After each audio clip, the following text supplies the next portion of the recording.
ওই সকল মুমিনরা জান্নাতি, ওই সকল মুমিনরা সফল কাম যারা তাদের নামাজে বিনয়ী। আমরা সালাত আদায় করি ঠিকই, নামাজ আদায় করি ঠিকই, আমাদের নামাজের ব্যাপারে আমরা বিনয়ী না। বিনয়বিহীন নামাজ জান্নাতি মুমিনের নামাজ না। আমরা নামাজে দাঁড়ালে কেউ দুষ্টামি করতেছি, কেউ আরেকজনের সাথে ধাক্কাধাক্কি করতেছি, কেউ আরেকজনকে খোঁচা দিচ্ছি, অথবা কেউ ভিন্ন কোনো মনোযোগে লিপ্ত হয়ে যাচ্ছি, এটা বিনয়ীদের নামাজ না। এজন্য আল্লামা তাকি উসমানী হাফিজাহুল্লাহ তার ইসলাহে খুতুবাতে 14 নম্বর খণ্ডে বিনয়ের কিছু ব্যাখ্যা করেছেন। তার মাঝে বিনয়টাকে দুটি ভাগে তিনি বিভক্ত করে এর ব্যাখ্যা করেছেন। একটা হলো খুশু, আরেকটা হলো খুজু। খাশিন ওয়া আইন দিয়ে বিনয়ের একটা প্রকার, আরেকটা হলো খাদাদ ওয়া আইন দিয়ে। খুশু বলা হয় নামাজি বান্দা বান্দীদের এমন বিনয়কে যারা রবের সামনে দেহটাকে উপস্থিত করার সাথে সাথে আত্মাটাকে উপস্থিত রাখে, অর্থাৎ দেহ মুসল্লাতে অথবা নামাজে, দিলটাও নামাজে। আমাদের মাঝে দেখা যায় অনেক সময় আমরা দেহ নামাজে দাঁড় করিয়েছি, মন নামাজে নাই। মন আরেক জায়গায়, মন শপিং মলে, মন দোকানে চলে গিয়েছে, মন অন্য কোথাও চলে গিয়েছে। এটা বিনয়ীর নামাজ না, এটা বিনয়ের সালাত না। খুশু বলা হয় নামাজি বান্দার এমন বিনয়কে যারা দেহের সাথে সাথে সমস্ত ব্যস্ততা থেকে, সমস্ত কিছু থেকে তাদের মনকে রবের সামনে এনে দাঁড় করায়, চাই সে নারী হোক, চাই সে পুরুষ হোক। অত্যন্ত গুরুত্বপূর্ণ কথা নারী এবং পুরুষের জন্য। আমাদের নারীরাও নামাজে বেখিয়ালি, মন নামাজে নাই। আমাদের পুরুষরাও নামাজে মন নিয়ে ব্যস্ত না, অন্যদিকে মন চলে যায়। এটাকে বিনয় বলা হয় না, খুশু বলা হয় না। ঠিক তেমনি ভাবে খুশু বলা হয় নামাজের আরেকটা বিনয়কে, সেটা হলো আপাদমস্তকের বিনয়, হাত, পা, দৃষ্টি। এবং এই আয়াতের শানে নুজুলি হলো রাসূলুল্লাহ সাল্লাল্লাহু আলাইহি ওয়াসাল্লাম নামাজে দাঁড়িয়ে আসমানের দিকে তাকাতেন। আল্লাহ আয়াত নাযিল করে বলে দিলেন, হে আমার হাবিব, এদিক সেদিক তাকানোর কোনো সুযোগ নাই। অঙ্গ প্রত্যঙ্গের বিনয়, আপাদমস্তককে বিনয়ের সাথে রবের সামনে দাঁড় করানো লাগবে। এদিক তাকানো যাবে না, ওদিক তাকানো যাবে না, হাত দিয়ে আরেকজনকে খোঁচা দেওয়া যাবে না। আপাদমস্তককে বিনয়ের সাথে আল্লাহর সামনে দাঁড় করানো লাগবে। এটাকে বলা হয় খুজু। আমার ভাইরা, অত্যন্ত দুঃখজনক যে আজকে আমরা না আন্তরিক বিনয় না দৈহিক বিনয় কোনটাই রবের সামনে প্রদর্শিত করতে পারছি না। এটা খুবই দুঃখজনক।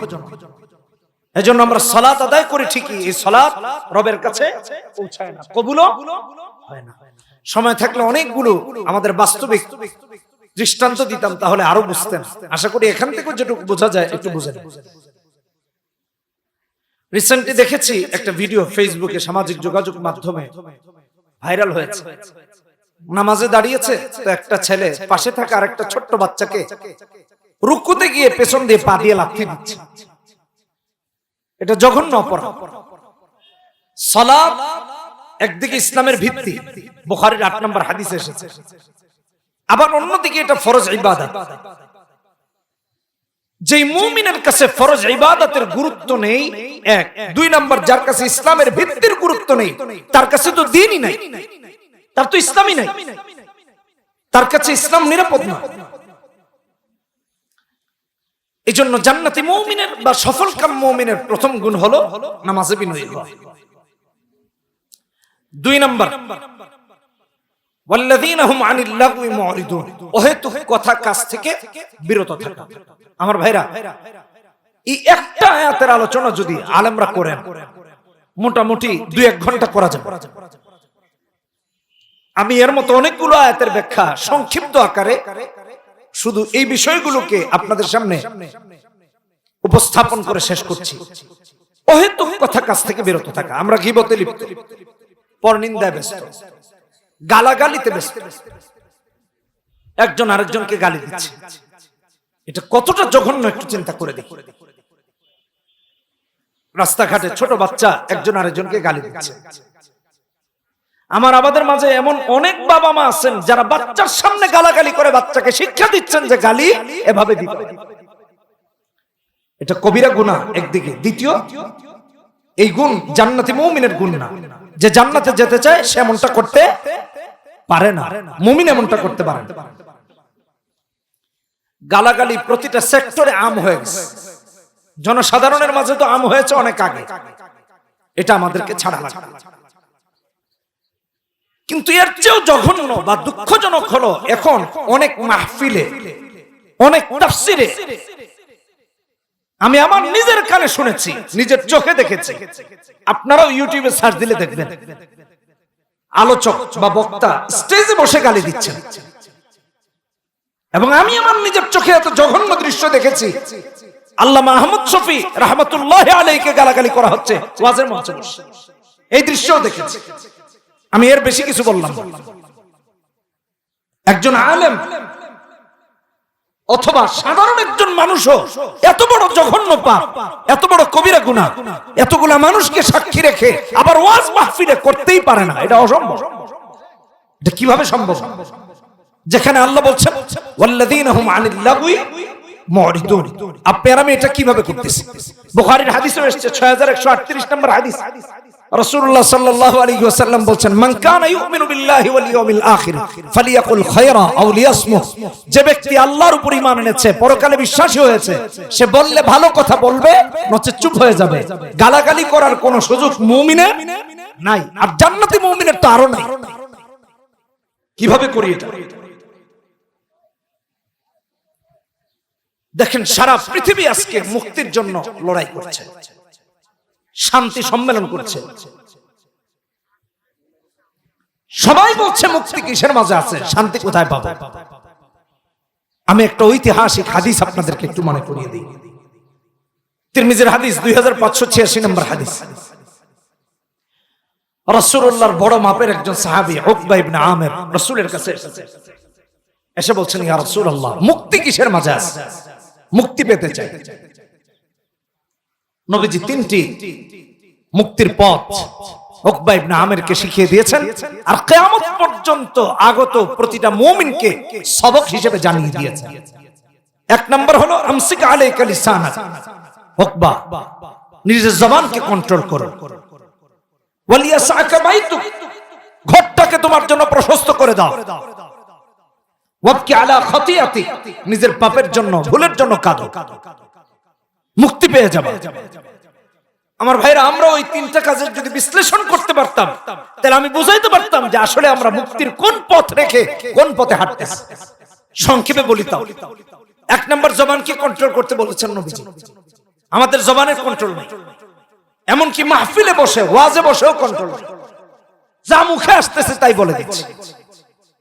এত এত ক্যামেরা রেখেও আমরা জবানের কন্ট্রোল করতে পারতেছি। তাহলে এই হাদিসগুলো রাসূলুল্লাহ কাকে বলেছেন? উম্মতের দায়িত্বশীল ব্যক্তিগণ, হক্কানি উলামায়ে কেরাম, নবীর ওয়ারিস, তাদের থেকে মানুষ শিখবে। জবানকে কন্ট্রোল করে ঘরটাকে প্রশস্ত করে দেন। 2023 সাল আপনারা দেখেন, প্রতিটা পাড়ায় পাড়ায়, মহল্লায় মহল্লায় কিশোর গ্যাং, কিশোর গ্যাং, ছোট ছোট বাচ্চাদের এমন এমন গ্রুপিং, হত্যাকাণ্ড করতে পর্যন্ত তারা একটু কুণ্ঠাবোধ করতেছে। সবচেয়ে বড় এখানে সমস্যা বাবা মা। বাবা মা সন্তানকে সময় দিচ্ছেন না, স্বামী তার স্ত্রীকে সময় দিচ্ছেন না, স্ত্রী স্বামীকে সময় দিচ্ছেন না, স্ত্রী একদিকে বের হয়ে যাচ্ছেন, স্বামী আরেক দিকে বের হয়ে যাচ্ছেন, সন্তান আরেক দিকে, সন্তান সন্তানের কুপথে হাঁটছে, বাবা মাও তাদের ভিন্ন ভিন্ন পথে হাঁটতেছেন। আপনি গিয়ে দেখেন সাংসারিক অশান্তিটা এক পর্যায়ে রাষ্ট্রীয় অশান্তি, সামাজিক অশান্তিতে রূপ নিচ্ছে। আপনার ছেলে মদখোর হয়ে গেছে, ইয়াবাখোর হয়ে গেছে, গাঁজাখোর হয়ে গেছে, অথচ উচিত ছিল বাবা মা সন্তানকে সময় দেওয়া, ঘরে সময় দেওয়া। আমার ভালো করে কথাগুলো বুঝেন। বাবা যদি সন্তানকে সময় দিতেন, অফিসে গিয়েছেন, অফিস থেকে এসেই সন্তানকে সময় দিয়েছেন, সন্তান কোথায় যাচ্ছে, কোত্থেকে আসছে, বাবা মা যদি নজরদারি রাখতেন, এই ছেলেটা সবটুকু বাবা মার চোখের সামনে থাকতো। কথা বলেন ঠিক কিনা বেঠিক? কিন্তু নাই কেন? বাবা সময় দিতে পারছেন না, মা সময় দিতে পারছেন না, সন্তানগুলো নষ্ট হয়ে যাচ্ছে, আবার বাবা মাও ভিন্ন ভিন্ন পথে হাঁটতেছে। ভুল হয়ে গেছে, আল্লাহর কাছে ক্ষমা চাই। 3 নাম্বার, ওয়াবকি আলা খাতিয়াতি, আল্লাহ আমাদেরকে হেফাজত করুন। দুঃখের সাথে বলতে হয় অনেক মাহফিলে আমি নিজে দেখেছি গান গাওয়া হচ্ছে, গান মঞ্চে বসে হুজুর গান গাইতেছে, তাও সিনেমার ভাইরাল গান। আচ্ছা ভাই, একটা সিনেমার গান গাইতে হলে হুজুরকে এটা শুনতে হয় নাই না? না, জিবরিল এসে বুকে চাপ দিয়ে ঢুকায় দিবেন বলে আপনি মঞ্চে যাচ্ছেন, এটা একটু আজকে ওয়াজিব বইলা দিয়ে সবার হেদায়েত হয়ে যাবে, এরকম কিছু? এগুলো আল্লাহু আল হাদিস। আল্লাহ সূরা লুকমানের 6 নম্বর আয়াতে বলেছেন এগুলো আল্লাহ, এগুলো আল্লাহু আল হাদিস, এটা জায়েজ না। সাধারণ মানুষের কাছে এটা আশা করা যায় না, আলেমরা তো বহু দূরে, আবার জান্নাতি মুমিনের কাছে তো এটা হতেই পারে। এজন্য জবানকে নিয়ন্ত্রণ করুন। অনেক আলোচনা ছিল, সব বলতে পারলাম না, দুটা বললাম। জান্নাতি মুমিনের 1 নাম্বার গুণ নামাজে বিনয়ী হওয়া, 2 নাম্বার অহেতুক কথা কাজ থেকে নিজেকে বিরত রাখা, 3 নাম্বার ওয়াল্লাযীনা হুম লিয-যাকাতি ফাঈলুন। এই যাকাতের দুটি ব্যাখ্যা, একটা হলো সম্পদের যাকাত দেওয়া, আর আরেকটা হলো আত্মাকে পরিশুদ্ধ করা। সম্পদের যাকাত এটা তো আমাদের মাঝে প্রসিদ্ধ বিষয় এবং ফরজ বিধান সাহেবে নিসাবের উপর। যিনি সাহেবে নিসাব তিনি যাকাত দিবেন, এটা তার উপর ফরজ। আর আরেকটা হলো আত্মাকে পরিশুদ্ধ করা। আত্মা পরিশুদ্ধ কিভাবে হয়? এই আত্মা থেকে শিরককে বের করে দেওয়া, এই আত্মা থেকে কুফরকে বের করে দেওয়া, এই আত্মা থেকে বিদআতকে বের করে দেওয়া, এই আত্মা থেকে ইসলাম বিরোধী সমস্ত মহব্বতকে দূর করে দিয়া আল্লাহ আল্লাহর রাসূলের মহব্বতকে ঢোকানো, তাওহীদের ভালোবাসা প্রতিষ্ঠা করা, সুন্নাতের মহব্বত ঢোকানো, ঈমানকে ঢোকানো, শিরককে বের করে দিয়া, কুফরকে বের করে দিয়া, তবেই কেবল এই আত্মাটা পরিশুদ্ধ হবে, জান্নাতি আত্মা হবে। আমি বলতে গেলে অনেক উদাহরণ দিতে পারবো। সূরা আলা 13, 14, 15 নম্বর আয়াতে আল্লাহ বলেছেন ক্বাদ আফলাহা মান তাযাক্কা ওয়া যাকারা ইসমা রাব্বিহি ফাসাল্লা বাল তুসিরুনাল হায়াতাদ দুনিয়া। আবার সূরা শামসে 9, 10, 11 নম্বর আয়াতে বলেছেন ক্বাদ আফলাহা মান যাক্কাহা ওয়া ক্বাদ খাবা মান দাসসাহা। যে তার আত্মাকে পরিশুদ্ধ করলো সে সফল। আর আল্লাহ এখানে বলছেন ক্বাদ আফলাহাল মুমিনুন, ওই মুমিন সফল কামিল। তবে একটা দৃষ্টান্ত না দিয়ে পারতেছি না। কিয়ামতের ময়দানে, হাসরের মাঠে, ভয়াবহ দিনে, মুসিবতের সময়, যেদিন কেউ কাউকে চিনবে না।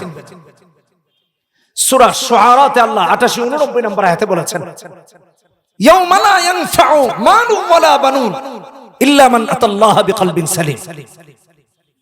কিয়ামতের মুসিবতের দিনে যারা কলবে সালিম নিয়ে, বিশুদ্ধ আত্মা নিয়ে আল্লাহর দরবারে হাজির হবে, আল্লাহ তাদেরকে মাফ করে দিবেন। সুবহানাল্লাহ। কত গুরুত্বপূর্ণ বিষয় চিন্তা করেছেন। আত্মা বিশুদ্ধ থাকার কারণে, আত্মাটা পরিশুদ্ধ থাকার কারণে আল্লাহ মাফ করে দিবেন।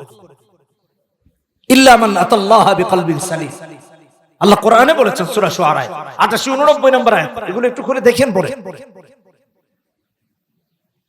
জান্নাতি মুমিনের এটা আরেকটা গুণ। জান্নাতি মুমিনের চতুর্থ গুণ, ভালো করে শুনুন। ওয়াল্লাযীনা হুম লিফুরুজিহিম হাফিজুন। লজ্জাস্থানের হেফাজত করা, ইফতিজিং, ধর্ষণ, নারীকে শ্লীলতাহানি করা, কি হচ্ছে একটু দেখেন। কোথায় কি হচ্ছে? র্যাগিং এর নামে আমাদের মায়েরা কতটা নির্যাতিত হচ্ছে। রিসেন্টলি একটা ঘটনা আপনারা দেখেছেন, সবাই জানেন, সোশ্যাল মিডিয়াতে ব্যাপক এটা আলোড়িত হয়েছে। আমি আর এ ব্যাপারে বেশি বলতে চাচ্ছি না। কোরআন এবং সুন্নাহ আপনাকে আমাকে বলছে, তুমি যদি তোমার লজ্জাস্থানের হেফাজত করো, তোমাকে আমি জান্নাতি মুমিন বানিয়ে দেব। এটা আল্লাহ বলছেন। আর রাসূল বলছেন, বুখারীর হাদিসে এসেছে 6474 নম্বর হাদিসে রাসূল বলছেন, যে ব্যক্তি তার লজ্জাস্থানের হেফাজত করলো, তার জান্নাতে যাওয়ার জামিনদার আমি মুহাম্মদুর রাসূলুল্লাহ নিজে হয়ে যাব। সুবহানাল্লাহ। জোরে বলেন, আরো জোরে বলেন সুবহানাল্লাহ। কে জান্নাতের জামিন হবেন? মুহাম্মদ সাল্লাল্লাহু আলাইহি ওয়াসাল্লাম। এজন্য আল্লাহ বলছেন ওয়াল্লাযীনা হুম লিফুরুজিহিম হাফিজুন। দেখেন বুখারী শরীফের হাদিসে আসছে 6474 নম্বর হাদিস। রাসূলুল্লাহ বলতে গিয়ে বলছেন সাল্লাল্লাহু আলাইহি ওয়াসাল্লাম, মাইয়াজমান লি মা বাইনা লাহিয়াইহি ওয়া মা বাইনা রিজলাইহি আজমান লাহুল জান্নাহ। আল্লাহর বান্দা বান্দীদের মাঝে থেকে, রাসূলের উম্মতদের মাঝে থেকে যে নারী পুরুষ তার দুই চোয়ালের মাঝখান তথা জবানের দুই পায়ের মাঝখান তথা লজ্জাস্থানের মুহাফিজ বা মুহাফেজা হয়ে যায়, রাসূল বলছেন আমি তার জান্নাতের জামিনদার হয়ে যাই, আমি তাকে জান্নাতে ঢুকাবো, সুপারিশ করি। আমার ভাইরা, এই জন্য আমরা লজ্জাস্থানের মুহাফিজ বা মুহাফেজা হব। মুসনাদে আহমদের একটা হাদিসের ছোট্ট ঘটনা, বিশাল ঘটনা ছোট্ট পরিসরে বসে আপনাদের সামনে উপস্থাপন করতে চাই। রাসূলুল্লাহ সাল্লাল্লাহু আলাইহি ওয়াসাল্লামের কাছে এক যুবক এসেছে। 21185 নম্বর হাদিস মুসনাদে আহমদের। হাদিসে এসেছে ইন্না ফাতান শাবান আতান নবী সাল্লাল্লাহু আলাইহি ওয়াসাল্লাম ফাকালা ইযযান লি বিযিনা ইয়া রাসূলুল্লাহ। নবীজির কাছে এসে বলছে, হে আল্লাহর হাবিব, ওগো রাসূল সাল্লাল্লাহু আলাইহি ওয়াসাল্লাম, আপনি আমাকে জিনা করার পারমিশন দেন, আমার জিনা করতে ইচ্ছা হচ্ছে। কি মারাত্মক চিন্তা করে দেখেন, এটা এই জামানার কোন হুজুরকে বললে তো মারতে মারতে মানুষ মেরে ফেলে। রাহমাতুল লিল আলামিনের কাছে এসে বলছে, রাসূলুল্লাহ রেগে যান, মারেন, সামনে থেকে বের করে দেন নাই, কারণ তিনি রাহমাতুল লিল আলামিন, গোটা বিশ্বের জন্য তিনি রহমত, যার চরিত্র রহমত, তার উসওয়ায়ে হাসানা আপনার আমার জন্য রহমত। গোটা বিশ্ব আজকে মুসলমানেরা নির্যাতিত, নিপীড়িত, বিপদগ্রস্ত, সব দিক থেকে বঞ্চিত, শুধু রাহমাতুল লিল আলামিনের রহমতি চরিত্র থেকে দূরে সরে যাওয়ার কারণে গোটা পৃথিবীতে। এটা বিশাল আলোচনার বিষয়, আমি সংক্ষেপে এটুকু টাচ দিয়ে গেলাম। নবীজি যুবককে বললেন, আচ্ছা যুবক, বলো তো দেখি, তোমার মায়ের সাথে যদি কেউ জিনা করতে চায়, তুমি কি তাকে অনুমতি দিবে? বলছে না। এটা কিভাবে সম্ভব? রাসূল আবার জিজ্ঞেস করলেন, তোমার মেয়ের সাথে জিনা করতে দিবে? বলে না, এটাও তো দিব। রাসূল আবার জিজ্ঞেস করলেন, তোমার বোনের সাথে? বলে না। তোমার খালা ফুফুর সাথে? বলে না। নবীজি বলছেন, তাহলে বলো তো দেখি, তুমি যার সাথে জিনা করার জন্য আমার কাছে অনুমতি চাইতে এসেছো, তুমি তার সাথে কিভাবে জিনা করবা? সেও তো কারো না কারো হতে পারে মা, হতে পারে মেয়ে, হতে পারে বোন, হতে পারে খালা বা ফুফু, তুমি তার সাথে কি করে জিনা জড়িয়ে যাবে? যুবক বলছে, ইয়া রাসূলুল্লাহ সাল্লাল্লাহু আলাইহি ওয়াসাল্লাম, আপনি আমাকে এত সুন্দর করে বুঝিয়ে দিয়েছেন, জীবনে আর কোনোদিন জিনার ইচ্ছাও আমার মাঝে আসবে না। সুবহানাল্লাহি। আমার ভাইরা, আমার বন্ধুরা,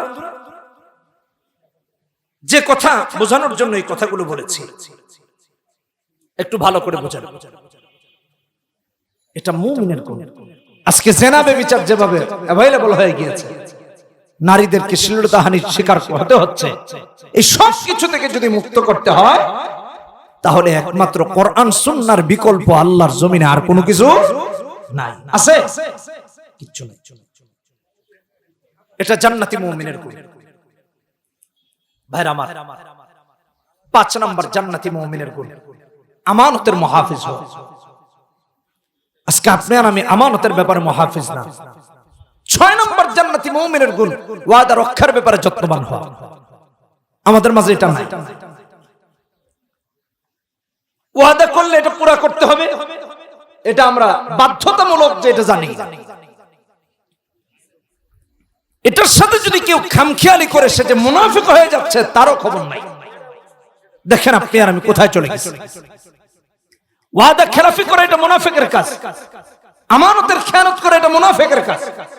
বুখারীর 33 নম্বর হাদিসে এসেছে, ইমাম বুখারী আলাইহির রাহমাতুল্লাহ রাসূলুল্লাহ এই হাদিস কোট করেছেন, আয়াতুল মুনাফিক সালাসুন, ইযা হাদাসা কাযাবা ওয়া ইযা ওয়াদা আখলাফা ওয়া ইযা তুমিনা খানা। কথা বললে যে মিথ্যা বলে এ মুনাফিক, ওয়াদা করলে যে খেলাফ করে সেও মুনাফিক, আমানতের খেয়ানত যে করে এও মুনাফিক। আমানতের ব্যাপারে এই জন্য আল্লাহ যত্নবান হতে বলেছেন, ওয়াদার ব্যাপারে যত্নবান হতে বলেছেন। বলতে কোন অনেক লম্বা হয়ে যাবে। আপনি আর আমি ওয়াদাকে আজকে তো ডাল ভাতে পরিণত করে দিয়েছি। ওয়াদা এটা যে মুমিন পালন করতেই হয়, যদি হালাল কোন বিষয়ে করে থাকে। আপনার আমার এই জ্ঞানী আজকালকে নাই। আল্লাহ সূরা বনী ইসরাঈলের 34 নম্বর আয়াতে বলেছেন, ওয়াউফু বিল আহদি ইন্নাল আহদা কানা মাসউলা। ওয়াদা খেলাফ করার কারণে আল্লাহর কাছে জবাবদিহিতার কাতার দাঁড়াইতে হবে। তাহলে 5 এবং 6 নম্বর জান্নাতি মুমিনের গুণ হলো আমানতের মুহাফিজ হওয়া। তারপর 6 নম্বর হলো ওয়াদা রক্ষার ব্যাপারে যত্নবান হওয়া। 7 নম্বর ওয়াল্লাযীনা হুম আলা সালাওয়াতিহিম ইউহাফিজুন, সমস্ত নামাজের ব্যাপারে যত্নবান হওয়া। সমস্ত নামাজ, প্রতিটা সালাতের ব্যাপারে যত্নবান হওয়া। ফজর, যোহর, আসর, মাগরিব, ঈশা এবং জুমা। অত্যন্ত দুঃখজনক যে আজকালকে আপনি আর আমি জুমার ব্যাপারে কিছুটা হলেও জানাশোনা বা যত্নবান হলেও ফজর, যোহর, আসর, মাগরিব, ঈশার ব্যাপারে একেবারেই যত্নবান না। আল্লাহ সূরা বাকারাতে 238 নম্বর আয়াতে বলেছেন, হাফিজু আলাস সালাওয়াতি ওয়াস সালাতিল উসতা ওয়া কুমু লিল্লাহি কানিতিন, সমস্ত নামাজের ব্যাপারে যত্নবান হতে বলেছেন। আল্লাহ এখানেও বলেছেন ওয়াল্লাযীনা হুম আলা সালাওয়াতিহিম ইউহাফিজুন, চাই নারী হোক চাই পুরুষ হোক, প্রতিটা সালাতের ব্যাপারে যদি তারা যত্নবান হয় আল্লাহ তাআলা তাদেরকে ওয়াদা করছেন তারা জান্নাতুল ফিরদাউসের অধিবাসী হবে। সুবহানাল্লাহ, বাসিন্দা হবে, যেই জান্নাতে অনন্ত সীমকালের জন্য তারা থাকতে থাকবে। সুবহানাল্লাহ। দেখেন, প্রথমে আল্লাহ সফলকাম মুমিনের কথা ঘোষণা দিয়েছেন প্রথম আয়াতে। আবার এখানে 10-11 নম্বর আয়াতে বলেছেন উলাইকা হুমুল ওয়ারিসুন আল্লাযীনা ইয়ারিসুনাল ফিরদাউসা হুম ফিহা খালিদুন, অনন্ত সীমকালের জন্য জান্নাতুল ফিরদাউসের মালিক হবে। মাঝে আল্লাহ এই গুণাগুণগুলো উল্লেখ করেছেন। অতএব এই গুণগুলো যারা আমরা মানব আল্লাহ আমাদেরকে জান্নাতুল ফিরদাউসের মালিক বানিয়ে দিবেন। সুবহানাল্লাহ। তাফসীর রুহুল মাআনি এবং রুহুল বায়ানে এসেছে রাসূলের উপর যখন এই ওহীটা আসলো, ওহী আসার পর রাসূলুল্লাহ সাল্লাল্লাহু আলাইহি সাল্লাম সাহাবীদেরকে সামনে রেখে বলছিলেন, সাহাবীরা আমার, এই গুণগুলা আল্লাহর যে সকল বান্দা বান্দীরা মানবে, আমল করবে, তারা জান্নাতুল ফিরদাউসের মালিক হয়ে যাবে। তাফসীরে ইবনে কাসিরও এসেছে। এমনকি আদাবুল মুফরাদ ইমাম বুখারী আলাইহি রাহমাহ উল্লেখ করেন, আম্মা জানের কাছে যারা জিজ্ঞেস করতো রাসূলের চরিত্র কি, রাসূলুল্লাহ সাল্লাল্লাহু আলাইহি ওয়াসাল্লামের এই চরিত্রের এই গুণগুলোর কথাও আম্মা জান বলতেন। কোরআন তো বলতেন, এটাও বলতেন যে এই গুণগুলো মুহাম্মদ সাল্লাল্লাহু আলাইহি ওয়াসাল্লামের চারিত্রিক গুণাবলী। যারা মানবে তারা রাসূলুল্লাহ সাল্লাল্লাহু আলাইহি ওয়াসাল্লামের চরিত্রকে অনুসরণকারী হয়ে যাবে। আল্লাহ রাব্বুল আলামিন আপনাকে আমাকে রাসূলুল্লাহ সাল্লাল্লাহু আলাইহি ওয়াসাল্লামের উসওয়ায়ে হাসানা অনুসরণ করে জান্নাতি হওয়ার তৌফিক দান করুন, এবং এই গুণগুলা মুমিনের আপনাকে আমাকে মানার তৌফিক দান করুন। সবাই বলি আমিন। আমি অত্যন্ত কৃতজ্ঞতার সাথে স্মরণ করছি উত্তরা 13 নং সেক্টরের যারা আজকের মাহফিলের আয়োজন করেছেন। আল্লাহ তাদেরকে দীর্ঘজীবী করুন, নেক হায়াত দান করুন, দ্বীনের জন্য, ইসলামের জন্য কবুল করুন। আজকের মাহফিলের অত্যন্ত শ্রদ্ধা ভাজন সভাপতি হযরতুল আল্লামা ডক্টর মুফতি ওলিউর রহমান হাফিজাহুল্লাহ এবং আমাদের অত্যন্ত শ্রদ্ধা ভাজন আলেমে দ্বীন মুফতি জুনায়েদ কাসিমি হাফিজাহুল্লাহ, আমি উভয়ের নেক হায়াত আল্লাহর কাছে কামনা করছি। আল্লাহ তাআলা তাদেরকে দ্বীনের জন্য, ইসলামের জন্য কবুল করুন, এলাকাবাসীকে কবুল করুন। আপনারা যারা এসেছেন, বসেছেন, অর্থ দিয়ে, শ্রম দিয়ে, পরামর্শ দিয়ে, এলাকার উলামায়ে কেরাম, জনসাধারণ, নেতৃস্থানীয় যারা আছেন, আল্লাহ সবাইকে কবুল করুন। ওয়া আখিরু দাওয়ানা আলহামদুলিল্লাহি রাব্বিল আলামিন। সুবহানাল্লাহি ওয়া বিহামদিহি, সুবহানাকাল্লাহুম্মা ওয়া বিহামদিকা, আশহাদু আল্লা ইলাহা ইল্লা আনতা, আস্তাগফিরুকা ওয়া আতুবু ইলাইক। ওয়াসসালামু আলাইকুম ওয়া রাহমাতুল্লাহি।